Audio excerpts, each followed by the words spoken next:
প্রিয় সুধী, বিএমটিএ family YouTube চ্যানেলের পক্ষে আপনাদের সবাইকে শুভেচ্ছা জানাই। আমার লেখা কবিতা আপনাদেরকে আবৃত্তি করে শোনানোর চেষ্টা করব। কবিতার নাম সময়ের বেড়াজাল। লেখক আমি নিজেই।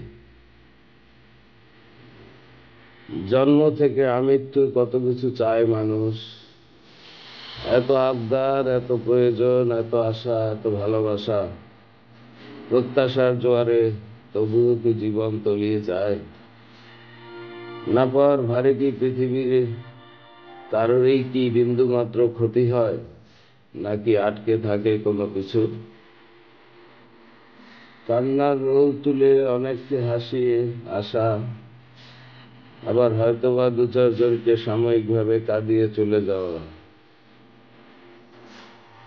আমরা যারা এসেছি তারা সকলেই চলে যাব, যারা আসবে তারাও চলে যাবে একদা একটা সময়ে।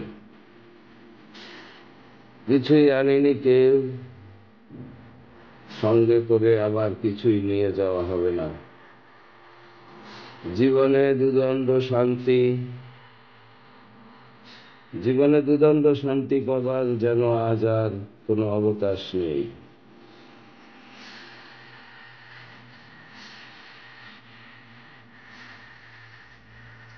শূন্য হাতে আসা, রিক্ত হাতে ফিরে যাওয়া, তবুও জন্ম মৃত্যুর মাঝের সময়টায় এত চাওয়া, এত না পাওয়া, এসব যেন তেমন কিছু কমও নয়। সব জানি, সব বুঝি, তারপরও কেন যেন কিছুটা কষ্ট বোধ হয় তোমাকে ভাবলেই। চোখ দুটো জলে ভরে যায়, বুকের ভেতরটা খা খা করে প্রচন্ড রোদের মাঝে গোটাতে প্রান্তর যেমন শূন্য পড়ে থাকে।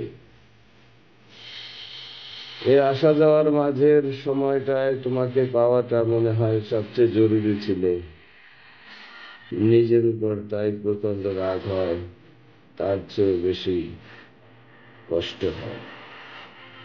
তুমি পাশে নাই, তাই যে সময়টাতে তোমায় পাশে পেয়েছিলাম, তখন ভুলেও বুঝতে পারিনি তোমাকে ছাড়া এত বেশি একা হয়ে যাবে। তোমার স্মৃতি কুড়ে কুড়ে খাবে আমায় আমৃত্যু। প্রায়শই দু চোখের জল ছাপিয়ে তুমি জীবন্ত স্মৃতি হয়ে আমাকে এভাবে কাঁদিয়ে যাও। তুমি প্রেয়সী, প্রিয়তমা, মহিষী নারী, তোমার প্রচন্ড ভালোবাসার দুর্বোধ্য ক্ষমতা আমাকে অক্ষম, অযোগ্য করে দিয়েছে আমৃত্যু। জানি না তুমিও কি এভাবে ভাবছো কিনা আমায়। চিৎকার করে বলতে ইচ্ছে হয় ফিরে এসো, অথচ সেটিও বলা সম্ভব নয়। যেমন সম্ভব নয় তোমাকে ফিরে পাওয়া। সময়ের বেড়াজালে দূর সীমানায় দুজনেই আটকে গেছি যেন। মৃত্যুর করাল গ্রাসে জীবন যেমন করে হারিয়ে যায়। সবাই ভালো থাকবেন, সুস্থ থাকবেন। সবাইকে অনেক অনেক ধন্যবাদ।